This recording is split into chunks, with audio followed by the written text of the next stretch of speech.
Hi, Pastor Nathan Decker with your hashtag Better Together devotion for today. And this week I've been focusing on how sometimes the sentimentality of the moment, the emotion that we feel when we're singing the Christmas songs, when we get lost in the wonder and all that with the lights, it sometimes blurs our vision for the story and what's really happening. For example, I really love the fact that we call them the wise men, and yet they had to they got lost, or either they didn't ask for direction. I don't know. They showed up late though. We oftentimes in sentimentality will put the shepherds and the wise men together in our manger scene, our nativity scenes, our creche, whatever you call it.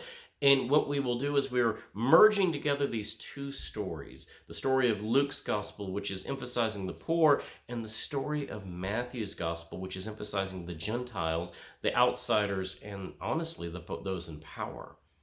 The wise men represent to us a kind of a perplexing moment, because what they are is someone who is not even Jewish, not even a part of the faith, not even a part of the Roman Empire's world, coming, they're the ultimate outsider, coming and being a part of this story. And not only that, but they're showing up late.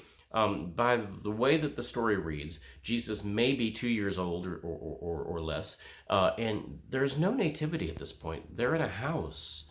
Mary and Joseph are in a house in Bethlehem. They've kind of set up shop and house and all that fun stuff within the whole story.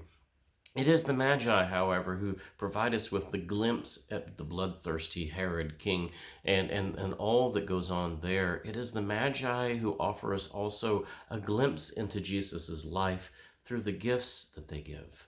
Now, we don't know if there's one, two, three, four. We don't know how many of them there. We know there's more than one, I guess, that we could say that because it's plural. But we also know that they gave gold, gift fit for a king, frankincense, a gift that was meant to be about prayer and worship and myrrh, suffering and death. These are beautiful symbolic gifts that show us so much within the story with such a small little glimpse and sliver of what's happening.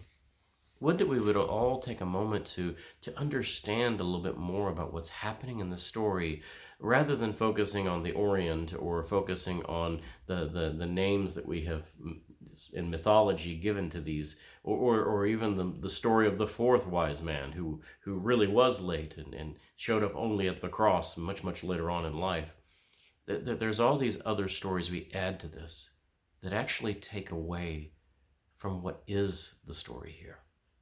This is a story of the outsiders coming in and taking note of a new king. This is the story of men who have traveled so long and far to offer symbolic gifts to a family they don't even know, a family they're willing to risk their own necks and warn about their own king and powerful people coming after the baby.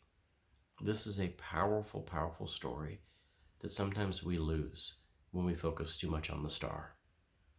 This is Pastor Nathan Decker encouraging you this Christmas to pay attention to what's happening in the stories of Jesus and his coming. Amen.